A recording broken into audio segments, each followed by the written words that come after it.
વિદ્યાર્થીઓ નમસ્કાર। આજે આપણે જોઈએ ધોરણ 12 કોમર્સ વિષય વાણિજ્ય પત્રવ્યવહાર અને સેક્રેટરીયલ પ્રેક્ટિસ, જેનું ચેપ્ટર નંબર 6 કંપનીની સભાઓ, જેને ઇંગ્લિશમાં મીટિંગ ઓફ ધ કંપની કહેવામાં આવે છે, તો એમનો આજે પહેલો લેક્ચર જોઈએ।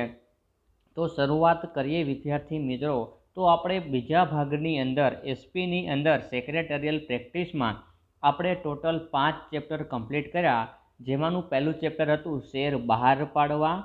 ત્યાર પછીનું બીજું ચેપ્ટર છે શેર ફેરબદલી અને શેરનું કાયદાકીય હસ્તાંતરણ। ત્રીજું ચેપ્ટર ડિબેન્ચર। ચોથું ચેપ્ટર સભ્યપદ અને પાંચમું ચેપ્ટર કંપનીના સંચાલકો। એવી રીતે આપણે 5 ચેપ્ટર બીજા ભાગના કમ્પ્લીટ કર્યા અને ટોટલ આપણે સિલેબસની દ્રષ્ટિએ જોઈએ તો ટોટલ આપણો જે ગયા વર્ષની બ્લુ પ્રિન્ટને આધારે જોઈએ તો 54 માર્ક્સનો સિલેબસ આપણો બીજા ભાગનો કમ્પ્લીટ થયો છે। 44નો કમ્પ્લીટ થયો અને 10 માર્ક્સ આપણું ચેપ્ટર નંબર જે 6 છે એ 10 માર્ક્સની અંદર બોર્ડમાં પૂછવામાં આવે છે। જોઈએ તો પહેલું ચેપ્ટર 11 માર્ક્સનું હતું, બીજું ચેપ્ટર 9 માર્ક્સ, ત્રીજું ડિબેન્ચર હતું તે 6 માર્ક્સ, ચોથું સભ્યપદ તે 11 માર્ક્સનું, પાંચમું કંપનીના સંચાલકો તે પણ 11 માર્ક્સનું, અને આપણું ચેપ્ટર નંબર જે 6 છે તે કંપનીની સભાઓ તે 10 માર્ક્સનું ચેપ્ટર છે। તો આપણો 44 માર્ક્સનો સિલેબસ કમ્પ્લીટ થયો અને 54 તરફ આપણે આગળ વધીએ। આપણું આ ચેપ્ટર છે એને 7 લેક્ચરની અંદર આપણે ડિવાઈડ કરેલું છે। તો શરૂઆત કરીએ લેક્ચર નંબર 1। આજના લેક્ચરની અંદર આપણે ભણવાના મુદ્દા પ્રકરણનું વર્ગીકરણ, ત્યાર પછી કંપનીની સભાઓ અને એનો અર્થ, આટલા પોઈન્ટ આપણે જોવાના છે। તો બોર્ડ એક્ઝામની અંદર ચેપ્ટર આપણું 10 માર્ક્સનું છે, જેમાંથી આપણે વિભાગ બી, વિભાગ સી, વિભાગ ડી અને વિભાગ ઈ, એટલે કે વિભાગ બીની અંદર 1 માર્ક્સનો એક ક્વેશ્ચન આવશે, વેરી શોર્ટ ક્વેશ્ચન VSQ। વિભાગ સી છે એની અંદર પણ 2 માર્ક્સનો એક ક્વેશ્ચન, વિભાગ ડી એમાંથી પણ 3 માર્ક્સનો એક ક્વેશ્ચન અને વિભાગ ઈ એમાંથી પણ 4 માર્ક્સનો એક ક્વેશ્ચન। ટોટલ આ ચેપ્ટરમાંથી આપણે 4 ક્વેશ્ચન અને 10 માર્ક્સનું ભારાંક આપવામાં આવેલો છે। તો હવે જોઈએ પ્રકરણ વર્ગીકરણ। પ્રકરણની વર્ગીકરણની દ્રષ્ટિએ જોઈએ તો ટોટલ આની અંદર મુખ્ય 3 મુદ્દાઓ ભણવાના છે। એમાંનું પહેલું છે અર્થ, બીજો પોઈન્ટ 6.2 છે કંપનીની સભાના પ્રકારો। તેના મુખ્ય 3 પ્રકાર છે, 1 શેર હોલ્ડરની સભા, 2 ડિરેક્ટર્સની સભા અને 3 ખાસ સભાઓ। અને ત્યાર પછી 6.3 જે નોટિસ, 6.4 કાર્યસૂચિ, 6.5 સભાની ગણ સંખ્યા, 6.6 ચેરમેન અથવા સભાપતિ, 6.7 સભા નોંધ, 6.8 મતદાન, 6.9 પ્રતિનિધિકાર, 6.10 પ્રસ્તાવ અને ઠરાવ। આવી રીતનું આપણે ટોટલ 10 પોઈન્ટની અંદર ચેપ્ટર નંબર 6 છે એને ડિવાઈડ કરેલું છે। આજના લેક્ચરના મુખ્ય 3 પોઈન્ટ ભણવાના છીએ, એક પ્રસ્તાવના, એક અર્થ અને કંપનીની સભાના પ્રકારો। કંપનીની સભાના પ્રકારો એમાંનો પહેલો પ્રકાર જોઈશું શેર હોલ્ડરની સભા। તો શરૂ કરીએ પ્રસ્તાવના। કંપની એ કાયદા દ્વારા અસ્તિત્વ ધરાવતી કૃત્રિમ વ્યક્તિ છે। કંપનીનું સંચાલન અને વહીવટ લોકશાહી રીતે ચાલે છે। આપણે વાત કરી કે કંપનીની સભાઓ કોણ બોલાવે, કેવી રીતની બોલાવે, શા માટે બોલાવે, કંપનીની સભા કેટલા સમયે થતી હોય છે, કંપનીની સભાનું સંચાલન કોણ કરતું હોય છે, આ બધું જ છે એ આ પોઈન્ટની અંદર આપણે ભણવાના છીએ ચેપ્ટરની અંદર। તો આપણે પહેલાં પણ જોયા કે કંપની છે એ કૃત્રિમ વ્યક્તિત્વ એટલે અસ્તિત્વ ધરાવે છે, કારણ કે આપણે કેમ કોઈ વ્યક્તિનું નામ હોય એવી રીતનું કંપનીનું પણ ABC પ્રાઇવેટ લિમિટેડ કે એવું કોઈ નામ હોય છે, એ નામને આધીન મોટા ભાગના કંપનીના વ્યવહારો થતા હોય છે। એટલે માણસની જેમ કંપની પણ કૃત્રિમ વ્યક્તિત્વ ધરાવે છે અને આનું સંચાલન અને વહીવટ કરવો એ પણ જરૂરી છે। કંપનીની સુચારુ કામગીરી માટે જરૂરી તમામ નિર્ણયો કરવાની સત્તા કંપનીના શેરધારકોને હોય છે, કારણ કે કંપનીની અંદર સૌથી જો મહત્ત્વનું જો અંગ હોય તો છે શેરધારકો. તો કંપનીની કામગીરી શું સારું એટલે સારામાં સારી રીતે અરે તો કંપનીની કામગીરી સારી રીતે કરવા માટે નિર્ણયો કરવાની સત્તા કોને હોય છે? કંપનીના શેરધારકોને. કંપનીના શેરધારકો એટલે કે જે લોકોએ કંપનીના શેર ખરીદ્યા હોય એમને તમામ મત દેવાનો અધિકારથી માંડી અને ઘણા એમને હક મળે છે. તો આ પણ એ શેરધારકોને હક હોય છે.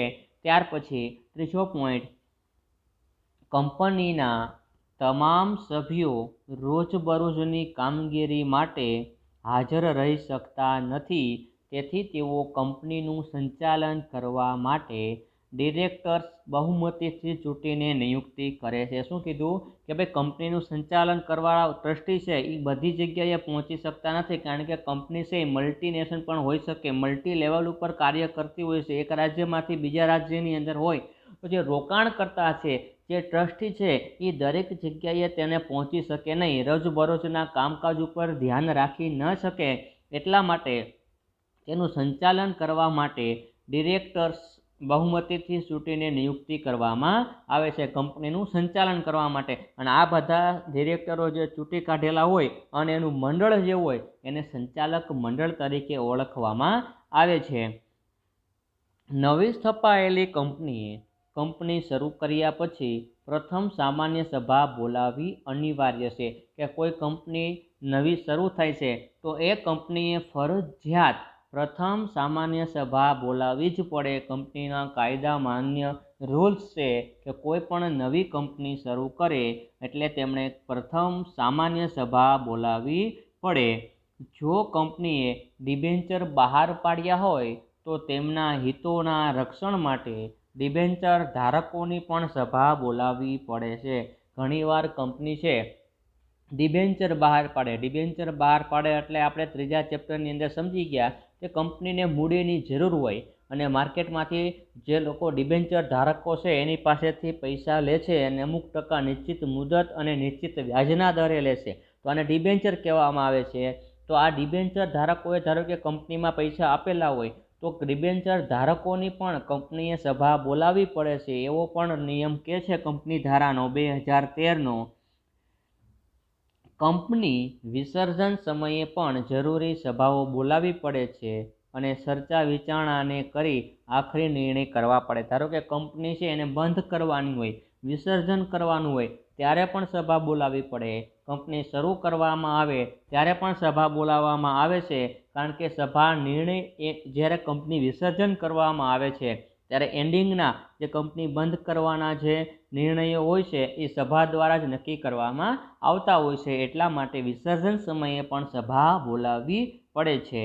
આમ કંપનીની સ્થાપના થયા પછી રોજબરોજની કામગીરી, વાર્ષિક કામગીરી, વ્યૂહાત્મક નિર્ણયો વગેરેમાં કંપની વિવિધ સભાઓની કામગીરી ખૂબ જ મહત્ત્વ ધરાવે છે. શું કીધું કે કંપનીની સ્થાપના એકવાર થાય પછી કંપનીની અંદર રોજબરોજના કામ હોય, વાર્ષિક કામ હોય, વ્યૂહાત્મક નિર્ણયો, કંપનીના અનુસંધાનમાં કોઈ ઊંડાણપૂર્વકના જો નિર્ણયો લેવાના હોય તો આ બધા જ કાર્યો માટે અલગ અલગ સભા બોલાવવાની કામગીરી છે એ ખૂબ જ મહત્ત્વની છે.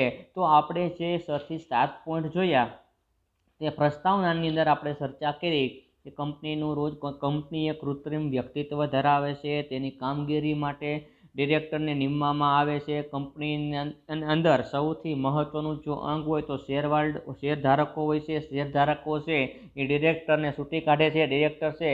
ડિરેક્ટર્સનું સમૂહ એટલે એને બોર્ડ ઓફ ડિરેક્ટર અથવા સંચાલક મંડળ કહેવામાં આવે છે.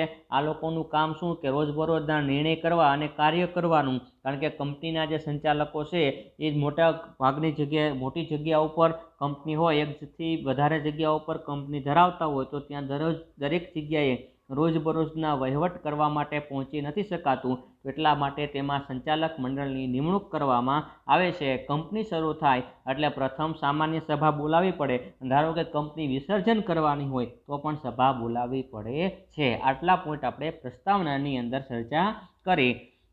હવે આપણો 6.1 અર્થ, મિનિંગ કે ભાઈ કંપનીની સભાઓનો મિનિંગ શું હોય છે અરે તો જોઈએ કે સભા એટલે જ્યારે 2 અથવા તેથી વધારે વ્યક્તિઓ એક જગ્યાએ સાથે મળે, ચર્ચા વિચારણા કરે અને એક સર્વસામાન્ય મુદ્દા અંગે બહુમતીથી નિર્ણય લે છે. સભા કોને કહીએ?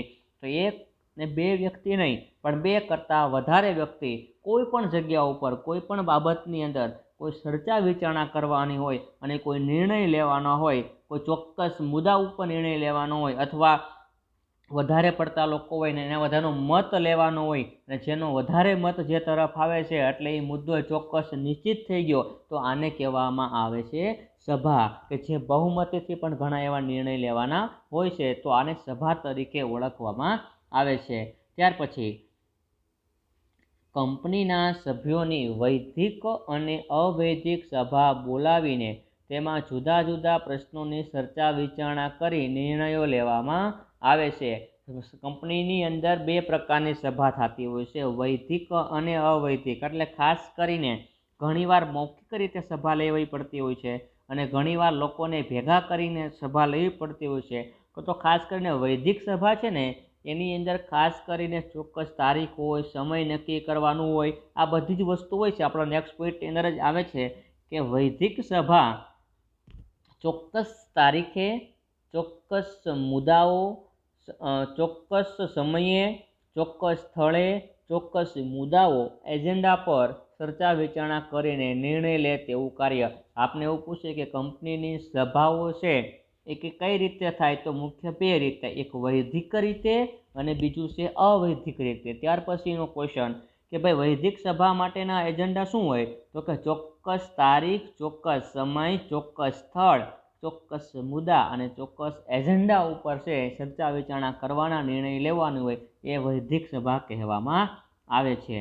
ત્યાર પછી 6.2 કંપનીની સભાના પ્રકારો. આપણે 6.1 આપણે અર્થ જોયો કે ભાઈ 2 કરતાં વધારે લોકો છે એ ભેગા થઈ અને કોઈ મુદ્દા ઉપર ચર્ચા વિચારણા કરે અથવા સર્વાનુમત એટલે બધાના મત મુજબનો કોઈ નિર્ણય લેવામાં આવે, આને કહેવામાં આવે સભા. સભા 2 પ્રકારની હોય, વૈધિક અને અવૈધિક. વૈધિક સભામાં શું હોય તો ચોક્કસ બધી બાબત હોય, તારીખ હોય, સમય હોય, સ્થળ હોય, એજન્ડા હોય અને આની ઉપર વિચારણા કરવામાં આવતી હોય. તો આ આપણે જોયો કંપનીની સભાનો અર્થ. હવે જોઈએ કંપનીની સભાના પ્રકારો. કંપનીની સભાના પ્રકારો, ટાઈપ્સ ઓફ કંપની મીટિંગ. તો કંપનીની સભાના મુખ્ય 3 પ્રકાર છે. એક છે શેર હોલ્ડર્સની સભા, બીજી છે ડિરેક્ટરની સભા અને ત્રીજી છે ખાસ સભા, જેની અંદર શેર હોલ્ડરની સભાની અંદર 3 બાબતો. પ્રથમ વાર્ષિક સામાન્ય સભા, ખાલી વાર્ષિક સામાન્ય સભા અને અસાધારણ સામાન્ય સભા. બીજું છે ડિરેક્ટર્સની સભા, તો એમાં સંચાલક મંડળની સભા અને સમિતિની સભા. અને ત્રીજું છે ખાસ સભાઓ, જેની અંદર વર્ગ સભા, લેણદારોની સભા અને કંપની વિસર્જન સમયની સભાઓ. તો આપને ખાલી એવું પૂછવામાં આવે કે ભાઈ કંપનીની સભાના પ્રકાર જણાવો 1 માર્ક્સની અંદર. રેડી, આપણે 1 માર્ક્સનો ક્વેશ્ચન આની અંદર 2 વિભાગની અંદર છે. તો 3 છે શેર હોલ્ડર્સની સભા, ડિરેક્ટર્સની સભા અને ખાસ સભાઓ. આપને 3 માર્ક્સ અથવા 5 માર્ક્સ, 4 માર્ક્સમાં ક્વેશ્ચન પૂછવામાં આવે કે કંપનીની સભાના પ્રકારો સવિસ્તાર જણાવો, તો 3 પ્રકારો છે, શેર હોલ્ડર્સની સભા, ડિરેક્ટરની સભા અને ખાસ સભાઓ. એ ત્રણેયને આપણે અંદર ડિટેલમાં સમજાવવાની. અથવા ખાલી 2 માર્ક્સમાં એવો ક્વેશ્ચન આવે કે શેર હોલ્ડર્સની સભાના પ્રકારો જણાવો, તો શેર હોલ્ડર્સની સભાના પ્રકારો પ્રથમ વાર્ષિક સામાન્ય સભા, વાર્ષિક સામાન્ય સભા અને અસાધારણ સભા.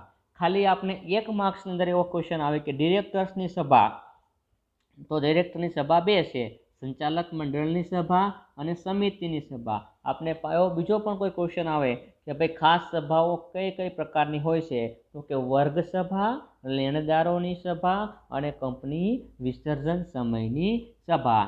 તો જોઈએ પહેલું આપણે શરૂ કરીએ શેર હોલ્ડર્સની સભાઓ. શેર હોલ્ડર્સ મીટિંગ, તો કે કંપનીના શેર હોલ્ડર એ કંપનીના ખરા માલિકો છે, તેથી તેમની સભાઓ મહત્વની છે. કંપની ધારા 2013માં તે અંગેની વિવિધ જોગવાઈઓ પણ કરવામાં આવી છે. શું કીધું છે કે કંપની ધારાની અંદર શેર હોલ્ડર છે કંપનીની અંદર સૌથી અગત્યનો અને ખરો માલિક એ જ હોય છે, કારણ કે એણે શેરનું રોકાણ કરી અને અમુક ટકા અંશ કંપનીમાં હિસ્સો ખરીદ્યો હોય છે એટલા માટે. તો તેથી તેવા લોકોની સભા મહત્ત્વની હોય છે અને કંપની ધારા 2013 પ્રમાણે પણ આ અંગેની જોગવાઈ કરવામાં આવેલી છે. તો જોઈએ શેર હોલ્ડર્સની સભા છે એમાંનો પહેલો પ્રકાર છે પ્રથમ વાર્ષિક સામાન્ય સભા. પ્રથમ વાર્ષિક સામાન્ય સભા. તો જોઈએ first annual general first annual general meeting એને FAGM કહેવામાં આવે છે. આપણે FAGMનું ફૂલ ફોર્મ પણ પૂછાય તો ફર્સ્ટ એન્યુઅલ જનરલ મિટિંગ, જેને કહેવામાં આવે છે પ્રથમ વાર્ષિક સામાન્ય સભા.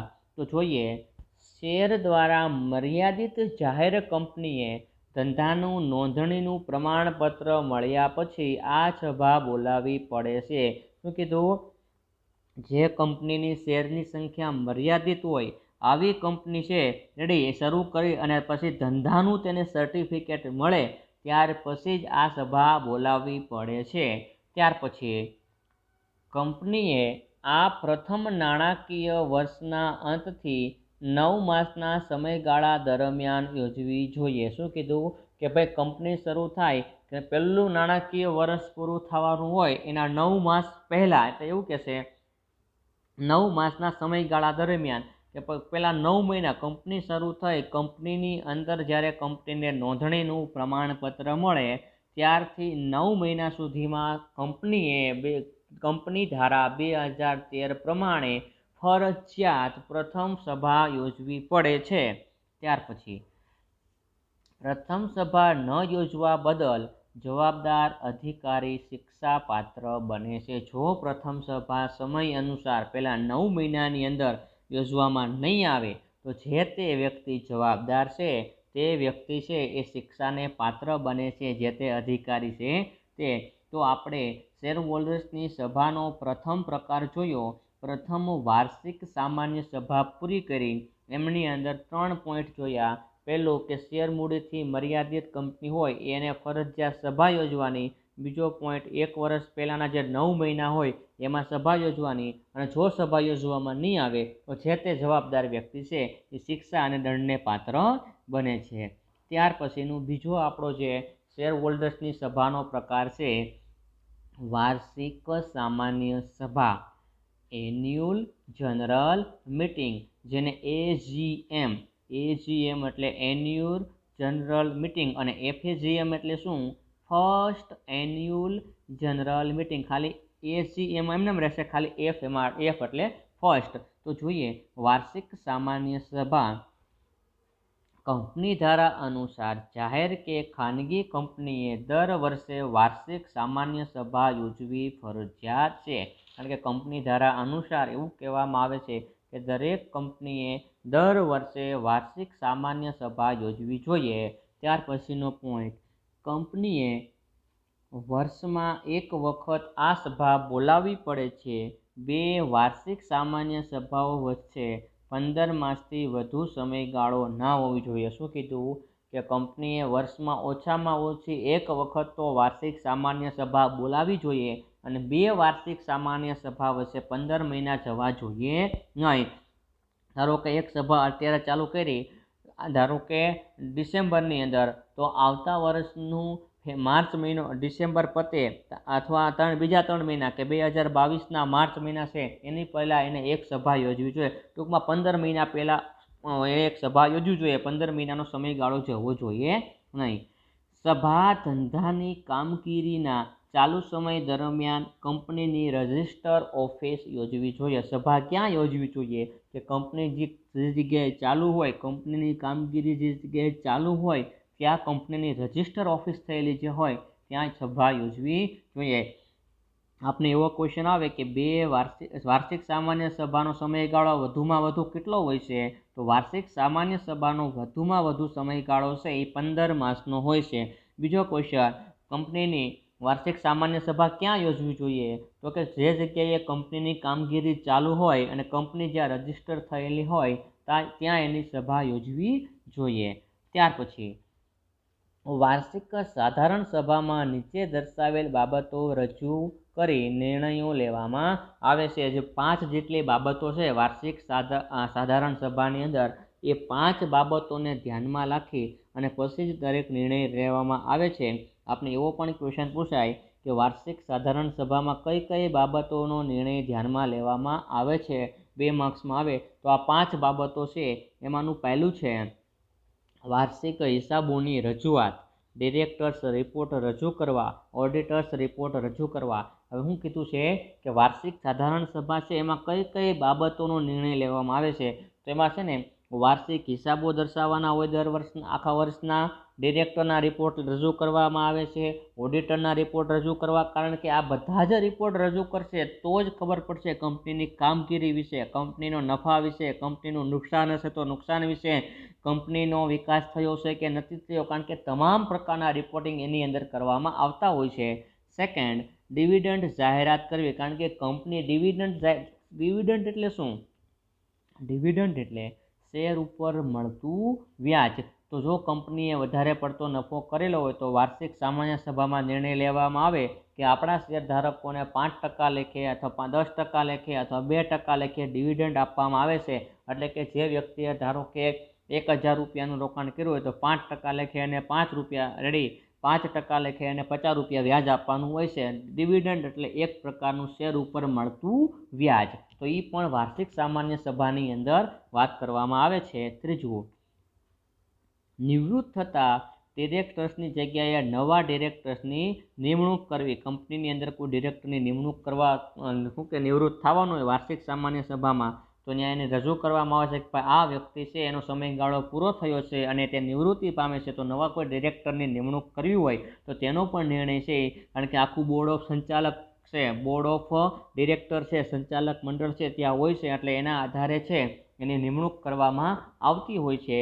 ચોથો પોઈન્ટ, કંપની ઓડિટરની નિમણૂક અને તેનું મહેનતાણું નક્કી કરવું. ધારો કે કંપનીના જે રિપોર્ટિંગ કરતા હોય એને કંપની ઓડિટર કહેવામાં આવે છે. તો કંપની ઓડિટર કોઈ ધારો કે નથી તો નવો કંપની ઓડિટરની નિમણૂક કરવાની હોય તો પણ વાર્ષિક સામાન્ય સભામાં નિર્ણય લેવામાં આવે છે. એનું મહેનતાણું નક્કી કરવાનું હોય તો પણ વાર્ષિક સામાન્ય સભામાં તેનો નિર્ણય લેવામાં આવે છે. પ્રમુખ સ્થાનેથી જે અન્ય બાબતો રજૂ થાય છે તે, કારણ કે કંપનીની અંદર એક સભાપતિ હોય છે, રેડી, તેને આપણે પ્રમુખ કહીએ છીએ. તો આ વ્યક્તિ જે નિર્ણય લેવામાં આવે છે તે બાબતનો જે નિર્ણય છે એ જ એનો ફાઇનલ ગણવામાં આવે છે. તો આ 5 બાબતો છે વાર્ષિક સામાન્ય સભાની અંદર ધ્યાનમાં રાખવામાં આવે છે. એક, ઓડિટરના રિપોર્ટ છે, ત્યાર પછી છે ડિરેક્ટરના રિપોર્ટ અને વાર્ષિક હિસાબો રજૂ કરવા, ડિવિડન્ડ નક્કી કરવું, રેડી, નિવૃત્ત થતા ડિરેક્ટરની નિમણૂક કરવી, કંપનીમાં ઓડિટરની નિમણૂક કરવી અને મહેનતાણું નક્કી કરવું, અને પ્રમુખ સ્થાનેથી જે નિર્ણયો લેવામાં આવે એ જ રજૂ કરવાના હોય છે. તો આ 5 પોઈન્ટ છે એ વાર્ષિક સામાન્ય સભાના છે. તો આપણે આજના લેક્ચરની અંદર વાત કરીએ તો આજના લેક્ચરની અંદર આપણે ચર્ચા કરી પ્રસ્તાવના, ત્યાર પછી એનો અર્થ જોયો અને કંપનીની સભાના પ્રકારો જોયા. કંપનીની સભાના જે મુખ્ય 3 પ્રકાર હતા, શેર હોલ્ડર્સની સભા, ડિરેક્ટર્સની સભા અને ખાસ સભાઓ. એમાંથી જે પહેલો પ્રકાર છે શેર હોલ્ડર્સની સભા, એના સબ 2 પોઈન્ટ હતા, 2 પ્રકારો, કે પ્રથમ વાર્ષિક સામાન્ય સભા અને બીજું ખાલી વાર્ષિક સામાન્ય સભા છે. આ 2 પોઈન્ટ વિશે આપણે ચર્ચા કરી. હવે જ્યારે આપણો લેક્ચર નેક્સ્ટ આવશે એમાં પણ આપણે જે રિમેનિંગ કંપનીની સભાઓ છે, રેડી, કે ડિરેક્ટરની સભા અને ખાસ સભાઓ, એ તમામ પોઈન્ટ નેક્સ્ટ લેક્ચર આપણો આવશે, લેક્ચર નંબર 2, એની અંદર ડિટેલમાં ચર્ચા કરીશું. આજના લેક્ચરની અંદર આપણે અહીં સુધી રાખીશું.